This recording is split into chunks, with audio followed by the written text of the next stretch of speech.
नमस्कार। उज्यालो 90 नेटवर्क मार्फत देशभरिका विभिन्न एफएम स्टेशनहरूबाट एकैसाथ प्रसारण भइरहेको कार्यक्रम श्रुति सम्वेकमा प्राविधिक साथी उदय घिमिरेसँगै म अच्युत घिमिरेको स्वागत छ।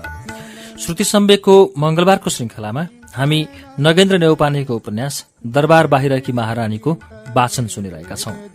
गएको साता हामीले यसको 7औं श्रृंखलाको वाचन सुन्यौं। 7औं श्रृंखलामा महेन्द्र सरकारले रत्नसँग बिहा गरेका छन्। अब के होला, अगाडि सुनौ 8औं श्रृंखला पृष्ठ 148बाट। सुरुमा निकै कठोर स्वभावमा उत्रे पनि मेरो व्यक्तिगत सरिदय र अबोध चालले उनले आफ्नो क्षुद्र प्रवृत्ति अप्रत्याशित रूपमा बदलिन गयो। उनी निकै नरम हुन थालिन्। बसिरहेको कुर्सीबाट जुरुक्क उठिन्, मेरो नजिकै आइन्। त्यति बेला उनको आँखा निकै निर्भीक थिए, तर आत्मा आतंकित। हेर गीता, रूपमा तँलाई खोट लगाउने कतै ठाउँ छैन। तेरो अनुहार देख्दैमा मलाई अचम्म लाग्यो। उमेर पनि तेरो गएको छैन। बेलैमा आफ्नो व्यवस्था गर्न सकिस् भने तेरो भविष्य अझै भत्केको छैन। मैले दरबारबाट गर्नुपर्ने सहयोग छँदैछ। चाहे जतिको चिजबिज लिएर जा, तर दरबारमा लिसो टाँसिएको जस्तो बस्ने मनसाय राखिराखेको होस् भने त्यो कदापि पूरा हुँदैन। हेर, बुढेसकालमा रोएर बस्नु पर्ला। जनताले शास्ति भोग्नुपर्छ। कुकुरले नपाउने दुःख पाउँछस् भनेर आजै तँलाई सम्झाएको हुँ। मैले भने, यदि म दरबार बाहिर गएर बस्न थालेँ भने इन्द्र सरकारलाई दिएको वचन कसरी पूरा होला? उहाँको मृत आत्माले कसरी शान्ति पाउला? म बन्धक मुक्त हुन चाहन्छु सरकार, मलाई ऋणमा नडुबाई बक्सियोस्। उहाँले मेरो टाउकोमा हात राखेर कठोर जिम्मा दिए बक्सेको छ। मलाई ऋण चुक्ता गर्न दिए बक्सियोस्। इन्द्र सरकारको कुरा उठ्नासाथ मप्रति खनिएको रत्नको क्रोध एकाएक साम्य भयो र मृत्युलोकमा पुगेकी इन्द्रको देहतिर गयो। उनी चाखिलो भएर मतिर हेर्दै सोधिन्, कस्तो वचन? के काम हराइ बक्सेको थियो दिजुले तँलाई? आत्मामा केही त्राण मिलेको अनुभव गर्दै साहस बटुलेर बोल्न थाले। सरकार, मृत्यु सैयाको वचन। ओछ्यानमा लम्पसार परेर सास घिटी हुन लागेको बेलाको वचन कसरी पूरा नगरौं? त्यसको अपराधले मलाई पक्कै खान्छ। म अपराधी बन्न चाहन्न। म नै मरे भने मात्र, नत्र मैले वचन पूरा गरेर छाड्नुपर्छ। यो पारिवारिक वचन मात्र नभई राष्ट्रिय वचन समेत हो कि राष्ट्र नै चाहिएन भन्न सक्नु पर्यो, नत्र। म केही रोकिएपछि पुनः बोल्दै गएँ। हुन त मेरो कुरोमा हजुरलाई विश्वास नपर्न सक्छ। मेरो दरबार बस्ने बाहना भन्ने बक्सेला। तर महेन्द्र सरकार समेत त्यति बेला ठिङ्ग उभिबक्सेको थियो। उहाँको कानमा समेत सोझै ती शब्द परेका थिए, मृत्यु सैयाको। मेरो वाक्य पूरा हुन नपाउँदै रत्नले आत्तिएर फेरि सोधिन्, भन्न कस्तो वचन? दिजुले तँलाई के भनी बक्सेको थियो? म भन्दै गएँ, सरकार, उहाँको प्राण जान ठिक्क परेको थियो। म न्याउरो मुख हुँदै बोल्न थालेँ। म उहाँको नजिकै थिएँ। वीरेन्द्र सरकार पनि भइबक्सिन्थ्यो। अरू राजकुमार राजकुमारी पनि ठुलो मुमाकै अनुहारमा हेरिबक्सेको थियो। त्यही बेला वीरेन्द्र सरकारको हातमा मेरो हात राखेर रोई रोई बोलेका शब्दहरू म कसरी बोलौं? गीता, छोराछोरीलाई राम्रो हेरविचार पुर्याउनु। यसको आत्मा कमजोर छ, यो बोल्न डराउँछ। यिनीहरूलाई मैले जन्माए पनि लालन पोषण तैँले नै गरिस्, हुर्काइस्। यी तेरै सन्तान, तेरै काख पोल्टामा छोडेको छु। कालले समातिहाल्यो। राम्रोसँग विचार पुर्याउनु। महेन्द्र सरकारलाई राजनीतिले फुर्सद छैन। देशभन्दा भुत्तुक हुने मान्छेले छोराछोरीको हेरविचार जानेका हुँदा रहेनछन्। त्यति बेला महेन्द्र सरकारको आँखा रसिला भएका थिए। राजकुमार राजकुमारी सबै रोएका थिए। हामीहरू सबै इन्तु न चिन्तु थियौं। मेरो कुरा सुनेपछि रत्न सरकारको अनुहार केही बेर मलिन भयो। उनी खिन्न देखिन्थिन्, तर केही बेरपछि मतिर हेर्दै कठोर शब्द बोल्न थालिन्। त्यसको बारेमा चिन्ता नगर। छोराछोरीप्रति तँलाई भन्दा मलाई बढी ममता छ। त्यो तेरो अधिकारको कुरो होइन। मेरी दिदीको छोराछोरीप्रति तैँले स्वाङ पारेको मलाई मन पर्दैन। मैले तिनै छोराछोरीको लागि कत्रो त्याग गरेकी छु, तँलाई थाहा छ? त्यो त्याग त उनले आफ्नो भनाइलाई कतिसम्म गहिराइमा लैजाने इच्छा थियो, मलाई थाहा हुन सकेन र सामान्य अर्थमा लिँदै बीचैमा सोधे, सरकार, परिवार हुर्काउन र घरबार बनाउन कुन महिलाले त्याग गरेका हुँदैनन्? महिलाको समर्पण बिना कुनै पनि बालक जन्मिँदैन। यो त विधिको तरिका नै हो। मैले अरू महिलाका समर्पणको कुरा ल्याएको होइन। मेरो आफ्ना विषय तँलाई भन्न लागिरहेको छु। म बच्चा जन्माउन दरबारमा भित्रिएको होइन। म त आजन्म बच्चा नजन्माउने कसम खाएर आएकी हुँ। म रानी बन्न आएकी होइन, दरबारको रक्षाको लागि भित्रिएकी हुँ। के तँ त्यो त्याग गर्न सक्छेस्? मलाई पत्यारै लागेन र पुलुक्क उनीतिर हेरे। मेरो हेराइलाई लक्ष्य गर्दै फेरि उनले तिनै शब्दहरू दोहोऱ्याइन्, के तँ त्यस्तो त्याग गर्न सक्छेस्? एउटी नारीको लागि कठोर त्याग भए पनि मैले त्यसलाई प्रशंसा गर्नु मूर्खता थियो। जसले पनि एउटा वस्तु प्राप्त गर्नको लागि नै अर्को वस्तुको त्याग गरेको हुन्छ। रत्नले पनि रानी बन्नको लागि सन्तान त्याग गरेकी हुन्। दरबारको ऐसका लागि नै मातृत्व गुमाएकी हुन्। तर मेरो आत्मचित्तमा रत्नको प्रतिवाद गर्ने शक्ति आउन सकेन। उनलाई जवाफ फर्काउन सकिन। भित्रभित्र हतोत्साही बन्दै गएँ। महिला र पुरुष बीच दुश्मनी भयो भने कुनै शर्त राखेर समझदारीमा आउन सकिन्छ। वार्ताद्वारा समस्या समाधान हुन्छ। उनीहरू एकअर्काको परिपूरक हुन्। तर महिला बीचको दुश्मनी सम्झौतामा आउन भयंकर कठिन हुन्छ। अझ रत्न र मेरो बीचको सम्झौता त्यति सहज थिएन। हामीहरू एउटै ओछ्यानलाई सहकारी बनाउन बाध्य थियौं। हामीले एउटै पुरुषलाई स्वामी बनाएका थियौं। यस्तो अवस्थामा जित अवश्य मेरो पक्षमा थिएन। अझ उनी वैधानिक श्रीमती थिइन्, दरबारकी रानी थिइन्। उनको शक्ति डह्रो थियो भने म दरबारको मनोरञ्जन। यस अवस्थामा मैले उनीसँग कुम ठेल्न खोज्नु बुद्धिमानी थिएन, याचना नै अन्तिम अपिल थियो। त्यसैले नरम भएर बोले, सरकार, म अधिकारको धावा गर्दै दरबारमा रहन खोजेको होइन।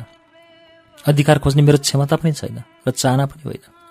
मैले त केवल आश्रय मात्र मागेको हुँ। दरबारमा यतिका नोकर चाकर अटाएका छन्, जीविका गरेका छन्। हजुरले मलाई मात्र किन तारो मानि बक्सेको?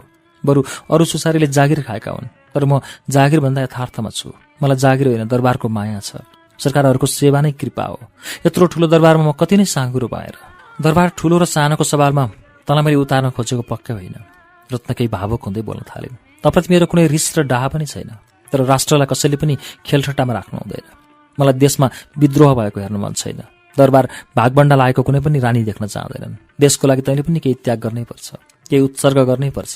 मैले त्याग गरेर नै दरबार पसेकी जस्तै त पनि केही त्याग गर, दरबारलाई भागबण्डा नगरा। कस्तो भागबण्डा सरकार? कसले दरबार चिरा पार्न लागेको छ? मैले उत्सुकता देखाउँदै सोधेँ। भोलि रविन्द्र मेरो भाग खै भन्दै गन्ध सुक्न थाल्यो भने के गर्छेस्? जेठो छोरा म हुँ भन्दै स्वर मच्याउन थाल्यो भने वीरेन्द्र कहाँ जाने? श्रीपेच उसलाई लगाउने कि वीरेन्द्रलाई? शत्रु कसका छैनन् र? तिनै शत्रुबाट ऊ उचालिन थाल्यो भने देशको राजनीतिक अवस्था तँलाई थाहै छ।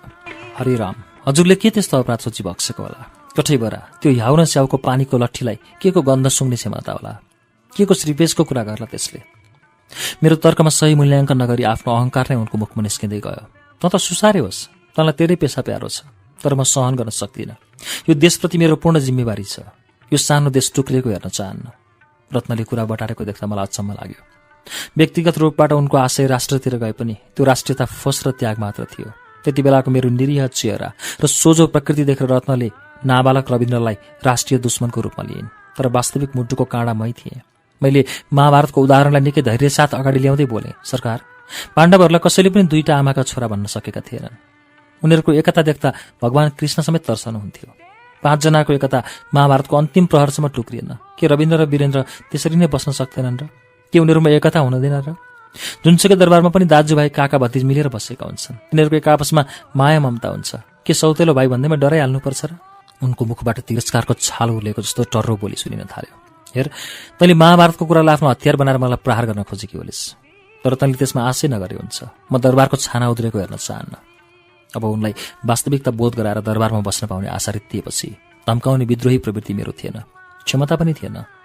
समझदारी नै मेरो पहिलो प्रयास थियो। त्यो नै टुक्रिएपछि सुखको तितोलाई पखाल्न, मुखको तितोलाई पखाल्न मैले उचित ठानेर हिम्मत दह्रो बनाउँदै बोले, सरकारबाट यस्तो मर्जी होला भन्ने सपना पनि चिताएकी थिएन। मैले त सोचेकी थिएँ, इन्द्र सरकारको भन्दा हजुरको हृदय फुकेको छ, विवेक तीखो छ।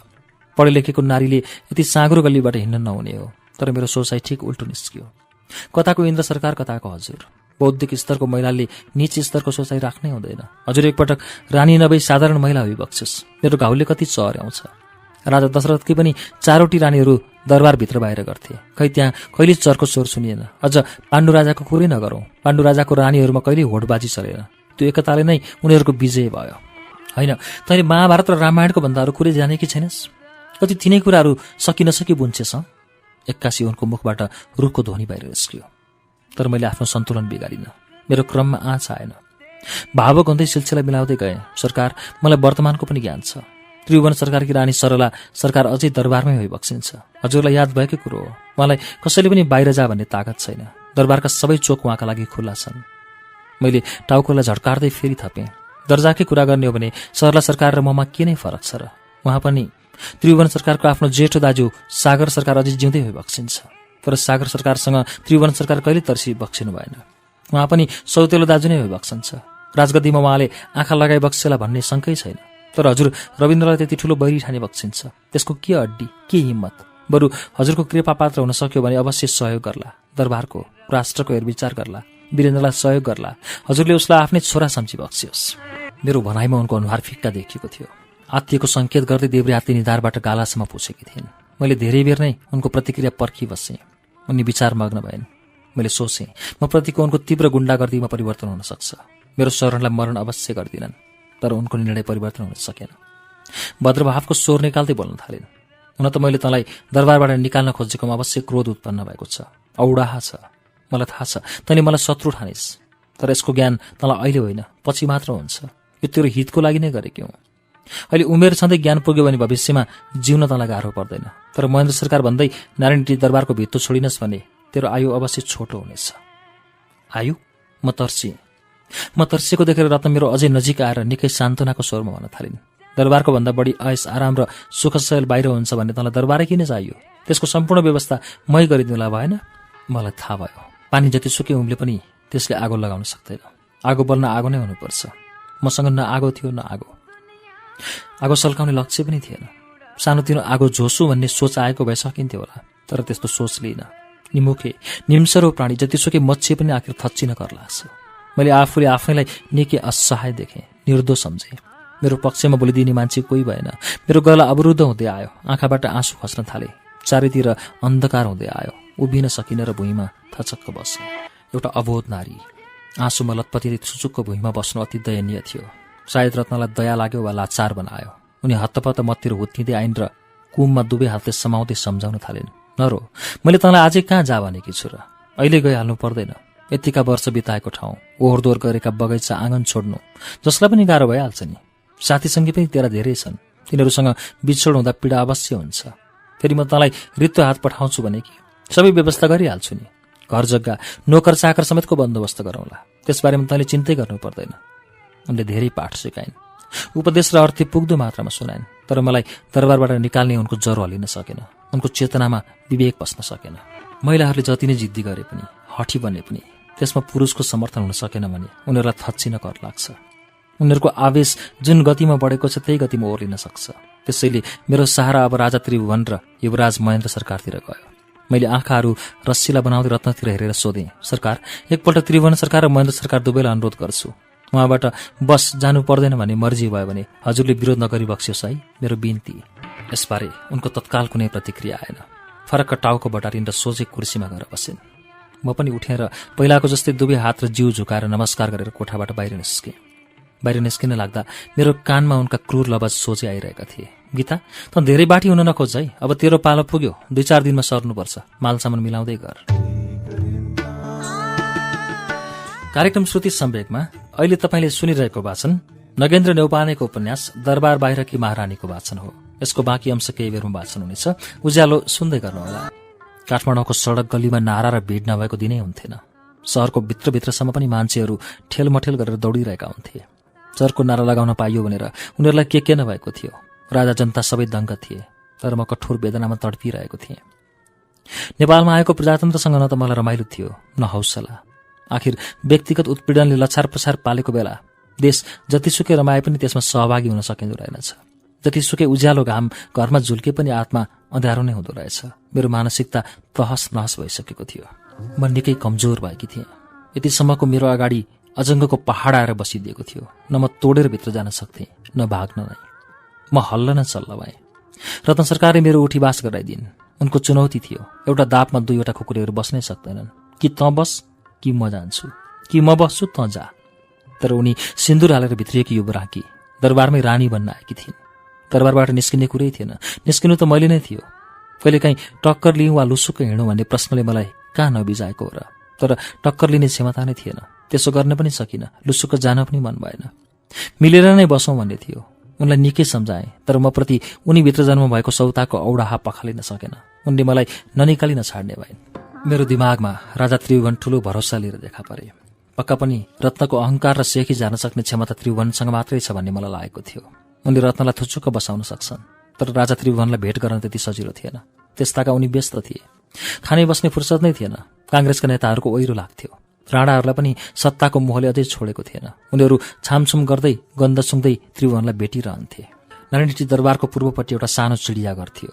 2-4वटा भँगेराहरू र ससाना जनावरहरूलाई पिञ्जडामा थुनिएर राखिएको बन्द घेरा। राजा त्रिभुवन कहिलेकाहीँ साँझमा त्यो चिडियाखानाको बीचतिर यताउति हिँडेका देखिन्थे। हामीहरू जनावरको दानापानी र रेखदेखको लागि जाने गर्थ्यौँ। अझ त्यति बेलाको राजनीतिक थकान र चिन्तालाई मेटाउनका लागि पनि त्यो चिडियाघर त्रिभुवनको लागि अति शीतल स्थान थियो। उनी त्यहाँ निकै जान्थे। उनको साथमा एउटा बडेमानको कुकुर पनि जाने गर्थ्यो। आफै शिकार खेल्न जाँदा समातेर ल्याएको एउटा वनबिरालो पनि चिडियाखानाभित्र थियो। सास मात्र फेर्न सक्ने वनबिरालो। सायद वनबाट छुट्टिएर आएको हुनाले हो वा जंगलको स्वतन्त्र रूपमा विचरण गर्ने जन्तुलाई सानो फलामको घर नफापेको हो। कहिल्यै मोटाउन सकेको थिएन त्यो। त्यसलाई म दिनभरि झोक्रिएर बसेको देख्थेँ। बेला बेलामा त्यहाँ पुग्दा आँखाभरि आँसु लिएर टोलाएको हुन्थ्यो। मलाई साह्रै नरमाइलो लाग्थ्यो। तर त्रिभुवनले सबैभन्दा पहिलो मनोरञ्जनको खेल त्यो मरनच्यासी वनबिरालोलाई बनाएका थिए। जब राजा त्रिभुवन त्यो मरनच्यासी बिरालोको नजिकै पुग्थे, उनको साथको बडेमानको कुकुर पुरा धरती नै फुट्ला जै गरी डोक्रिँदै त्यो वनबिरालोमाथि जाइलाग्थ्यो। काँचै खाउँला जस्तो 4 हात पाउ एकचोटि फालेर झम्टिन्थ्यो। त्यो भीमकाय कुकुर, त्यसमा पनि डरलाग्दो गर्जन। बिरालो सुरुमा नै अर्धमूर्छित हुन्थ्यो। बलैले आफ्ना अगाडिका दाँतहरू कस्तै पछि पछि भाग्थ्यो।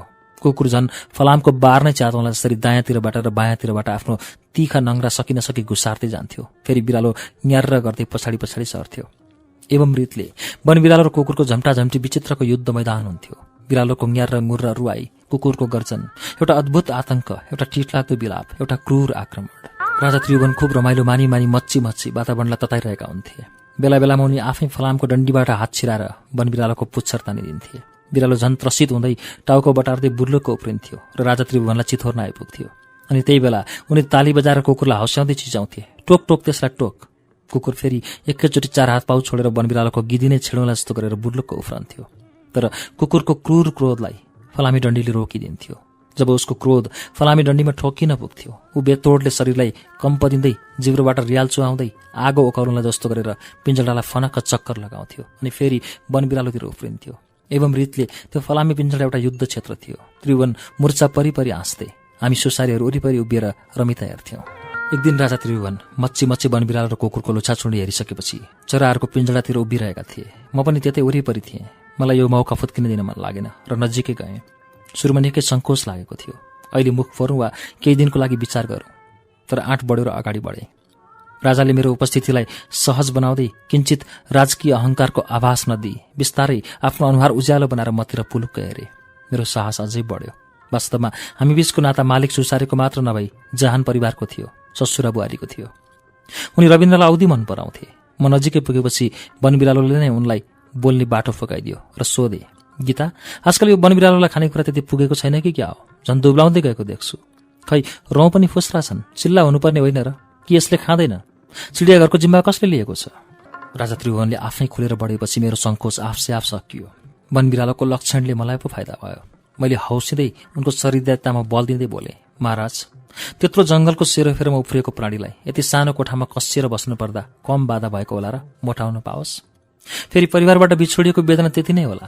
म त भन्छु धन्न सास फेरेको छ। म भएको भए अघि नै मरिसक्थेँ होला। जिज्ञासापूर्ण प्रकृति मतिर फर्काउँदै राजा बोले, त्यसो भए त्यसलाई वनैमा लगेर छोड्नु पर्यो त? महाराज, आफ्नो स्वार्थी अभिलाषाको लागि प्राणीलाई गृहत्याग गराउनु अपराध हो। श्रीमानबाट श्रीमतीलाई छुट्याउनु, परिवारको जोडीलाई बेग्लै गुणमा राख्नु, बेडालाई बथानबाट हटाउनु, यी सबै पाप हुन्। यसले प्राणीको विनाश गर्छ। आज मेरो आफ्नो साहस देखेर आफैलाई असम्म लाग्यो। म कति पनि नअल्मलिकन बोल्दै गएँ। राजा सुन्दै गए। धर्म त्यही हो जसले अर्काको पीडालाई आफ्नो पीडा सम्झन्छ र मानवीय कर्ममा समय लगाउँछ। किन हो किन महाराज, त्यो वनबिरालोप्रति मेरो अगाध माया छ। त्यसले पाएको शास्तिबाट म निकै छिड्छु। त्यसलाई जंगलमा नै छोडिबक्स्यो भने त्यसले अवश्य आफ्नो जोडी फेला पार्न सक्छ, आनन्दसँग बाँकी जिन्दगी चलाउँछ। नत्र त्यो त्यही पिञ्जडामा मर्छ। म त्यो मरेको देख्न सक्दिनँ। मेरो कुरा सकिएपछि राजा त्रिभुवन सकभर भावुक बन्दै मेरो नजिक आएर बोले, गीता, त्यो वनबिरालोप्रति तेरो गढेको माया देख्दा म निकै आन्दोलित छु। किन तैँले यसको पक्षमा बोलेकी छस्? महाराज, मेरो पीडा पनि त्यो बिरालोको भन्दा कम छैन। म त्यही पीडाबाट विक्षिप्त भएको हृदयलाई निस्तेज गर्न अहिले आएकी हुँ। सायद त्यो बिरालो पशु भयो र आफ्नो पीडा बोलीबाट सुनाउन नसकेपछि त्यसको मानसिक तनाव बढेको र तनाव बढेपछि त्यसलाई अरुचि भयो। अरुचि भएपछि दुब्लाउँदै जानु स्वाभाविक हो। अझ परिवारबाट टाढा भएपछि अनेक रोगले ग्रस्त बनाउँदै लान्छ। हामीहरू मानव भएपछि त्यो जनावरको वेदना बुझिदिनुपर्छ। म मेरो विषयवस्तुलाई पनि त्यसै क्रममा जोड्न खोजिरहेको थिएँ। त्यसैले मेरो स्वरमा तेज थियो, त्यसै कम्प पनि। म बोल्दै गएँ, जनावरका भगवान भनेको दुनियाँ हो भने दुनियाँका भगवान राजा। राजाले रैतीको संरक्षण गर्नुपर्छ, मर्का बुझिदिनुपर्छ। त्यसैले म सहाराको लागि हजुरको शरणमा छु। मलाई न्याय दिलाए बक्सोस् सरकार। एउटी सुसारे, सधैँ टाउको निहुराएर लुकी लुकी हिँड्नुपर्ने। तर यसभित्र ससुरा बुहारी बीचको कठोर मर्यादा थियो। यति हुँदाहुँदै पनि आज एकाएक मेरो प्रदीप्त भएको मुखमण्डलले राजा त्रिभुवनलाई अचम्म लाग्यो। मेरो बोल्ने साहसलाई सजगतापूर्वक अनौठो मानिबक्स्यो। केही बेरपछि रोमाञ्चकतापूर्वक खिसिक्का हाँसेर बोलिबक्स्यो, गीता, तेरो आँखाको घुमाइ र बोलीको बेगमा आज कसैले धूप सुँगाएर पठाएको जस्तो छ। नत्र त यसरी तेज लिएर बोल्ने आइमै पक्कै होइनस्। यी सबै बाध्यताका कारणले भएको महाराज। मैले भने, बाध्यताले मानिसलाई लाची पनि बनाउँदो रहेछ, हिंस्रक पनि। बाघ जस्तो हिंस्रक बन्नु मेरो इच्छा थिएन। शान्त र सिधा प्रकृतिमा हुर्किएको मेरो आत्माले त्यस्ता स्वभाव देखाउन पनि चाहँदैन। तर उनी विषयमा मलाई रोक्दै फेरि जिस्किने पाराले बोले, ल मैले तँलाई बाघ नै माने, भन् तेरो बाघ हुनुपर्ने बाध्यता के हुन् र आज त्यति घतलाग्दा कुराहरू ल्याइस्? तँलाई कस्तो न्याय चाहियो?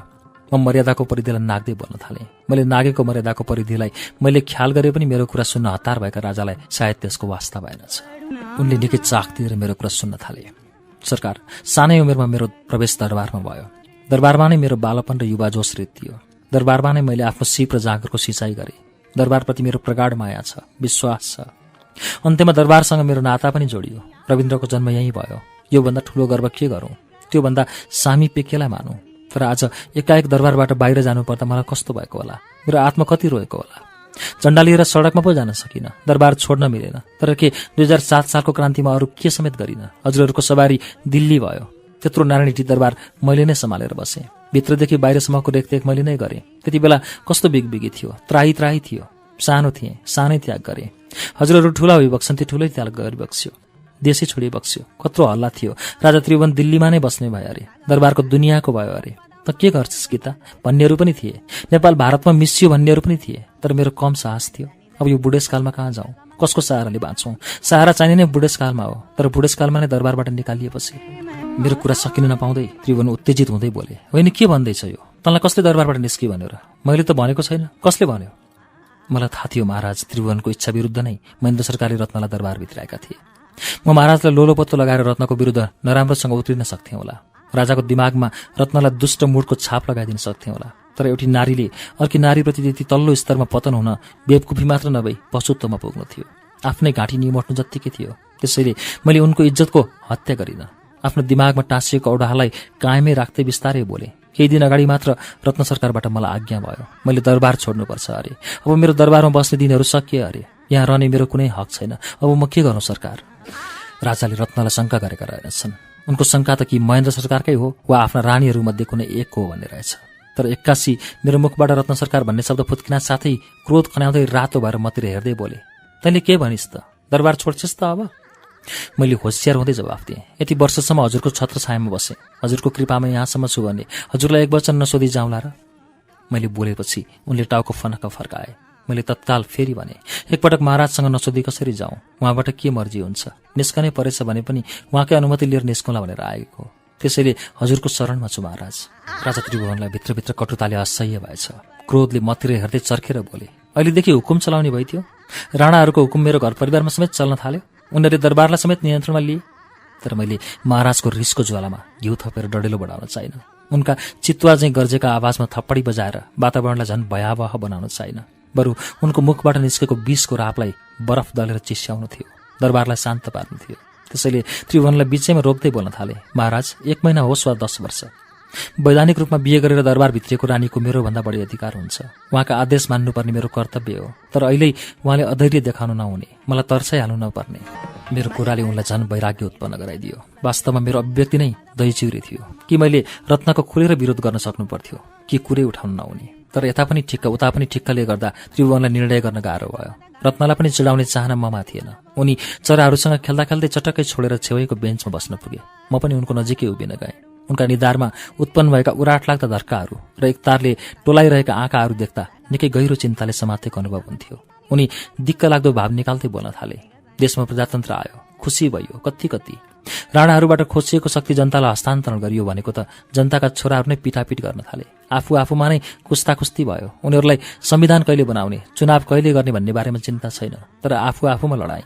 तैँले थाहा पाइस् छोली, मातृका र विश्वेश्वर प्रसादको कत्रो मारामारी चल्यो। उनीहरू एउटै बाबुको सन्तानमा त त्यस्तो छ भने कि जनता आफै कुटिनका लागि आएको हो र प्रजातन्त्र? केही दिन अघि मात्र टोली खेलमा भएको विश्वेश्वर प्रसाद र मातृका पक्ष बीचको झगडालाई उनले संकेत गरेका थिए। उनी बोल्दै गए। तिनीहरू बल्ल बल्ल ठाममा आएका थिए। तर फेरि अहिले यो रत्नले के गर्न खोजेकी हो? वर्षौंदेखि बस्दै आएकी तँलाई निकाल्छु भन्छे। तँलाई दरबारबाट निकालेपछि रविन्द्रलाई के गर्ने? ऊ देशको युवराज पो हुन पाएन। तर दरबारको त पुरै हक छ नि उसमा। उसलाई आधा अंश चिरेर दिनुपर्छ। एकछिन वातावरण शान्त भयो। म अझै त्रिभुवनको निर्णय पर्खेर बसिरहेँ। तर उनबाट कुनै ठोस परिणाम निस्केन। बरु गहिरो उत्सुकताको स्वर निकाल्दै बोले, तैँले महेन्द्रलाई सोधिस् त? ऊ के भन्छ? पहिलो कुरो, मलाई महेन्द्र सरकारप्रति कुनै भरोसा नै थिएन। दोस्रो कुरो, उनको मुखबाट धर्म फुत्किसकेको रहेछ। बाचामा उनी तल परिसकेका रहेछन्। रत्नको अहंकार अनुसार जसरी पाण्डवहरूले द्रौपदीलाई जुवामा थापेका थिए, त्यस्तै उनले पनि सम्झौतामा मलाई थापेका रहेछन् र हार भइसकेको रहेछ। म त रत्नको पैताला मुनि कुल्चिसकेकी रहेछु। रत्नले जहाँ जहाँ टेक भन्छन् त्यहीँ त्यहीँ टेक्न बाध्य भएकी रहेछु। त्यसैले महेन्द्र सरकारको बत्तीमा उज्यालो नभेटाएपछि मैले खिन्न भएर बोले। यसबारेमा महेन्द्र सरकारको मुख मूल्यहीन भइसकेको जस्तो लाग्छ। फेरि कुरो मिलाउँदै बोले, भन्न भ्याएको छैन, भेट भएकै छैन। अनायास उनको आफ्नो प्रश्नको उत्तर आफैबाट आयो। उनी अनुहारमा गहिरा पीडा प्रदर्शन गर्दै बोले, त्यसले पनि के गरोस्? अदृश्य शक्तिले खिचेको चेतनामा निराश सञ्चार हुँदा जसरी छाती उकुस हुन्छ, त्यस्तै उनको बोली क्रमशः त्यही अनुसार बढ्दै गयो। मैले पहिल्यै त्यसलाई सम्झाएको थिएँ, राणाहरूसँग सम्बन्ध नराख भनेर। मेरो कुरालाई टेरपुच्छर लगाएन। यदि सम्बन्ध राख्नु नै छ भने भीम शमशेरतिर राखेको भए हुन्थ्यो। उनका पनि छोरीहरू थिए। कहाँ जुद्ध शमशेरसित सम्बन्ध जोड्न पुग्यो। जुद्ध शमशेर जस्तो फेरि एकपल्ट नाता टुटिसकेको इन्द्र मरेर गएपछि फेरि त्यसैको बहिनी बिहे गर्नुहुन्छ? नेपालमा केटी नै नभएको जस्तो। महाराजले महेन्द्र सरकारको बिहेको विषयलाई लिएर मेरो अगाडि विगतको असन्तोष उब्जाए पनि त्यसबाट मेरो समस्या समाधान हुन सक्ने कुरै थिएन। मैले त उनीबाट हुकुमको आशा गरेको थिएँ, जुन हुकुमलाई रत्न सरकारले मलाई हल्लाउन ताकत नलागोस्। त्यसबेला मैले राजाको भड्किएको दिमागलाई अझ भड्किन नदिनुको साथै आफ्नो कामना पनि पूरा गर्नु थियो। त्यसैले धैर्यपूर्वक बोले, सरकार, बिहे गरेर ल्याइसकेपछि पछुताउनु बुद्धिमानी होइन। सकभर यस्तो भ्रान्ति बाहिर नल्याउनु नै उचित हो। तर के भने म अड्केर बोल्दै गएँ। राजाले आफ्नो अधिकार चाहिँ छाड्नु हुँदैन। अहिलेदेखि नै दरबारमा अरूको हुकुम र बोलबाला चल्न थाल्नु भनेको राजा कमजोर हुनु हो। यो राम्रो लक्षण होइन। राजालाई मेरो कुराले गहिरोसँग छोएछ र कडा नजर गर्दै मतिर हेरी बक्सेर बोल्न थाली बक्स्यो। मेरो जिउ छन्जेल ढुक्क भए हुन्छ। तँलाई कसैले पनि चलाउन सक्दैन। निर्धक्कसँग दरबारमा बस। म भएँ। मैले खोजेको वस्तु नै त्यही थियो। बल्ल मेरो मनको भयावह र अनिष्टबाट छुटकारा पाएँ। केही बेरपछि राजा त्रिभुवनसँग विदा भएर गएँ। हे यता सुन त। केही पर पुगेको मात्र थिएँ। फेरि महाराजको स्वर मेरो कानमा परेर पुलुक्क हेरेँ। एकपल्ट महेन्द्रलाई पनि सोध्नु, उसको राय के रहेछ? मैले उत्तर दिएँ, हस्, र म हिँडेँ।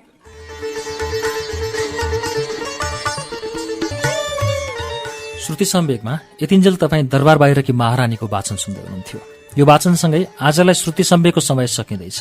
कार्यक्रमबारे तपाईँका सल्लाह सुझाव वा प्रतिक्रियाका लागि हाम्रो ठेगाना कार्यक्रम Shruti Sambek, Ujyaalo 90 network, post box number 6469 Kathmandu. इमेलका लागि shuti@unn.com.np। हवस् त, नगेन्द्र नेउपानेको उपन्यास दरबार बाहिरकी महारानीको 8औं श्रृङ्खला लिएर अर्को साता आउनेछौँ। तबसम्मका लागि प्राविधिक साथी उदय घिमिरे र म अच्युत घिमिरे बिदा चाहन्छौँ। शुभरात्री।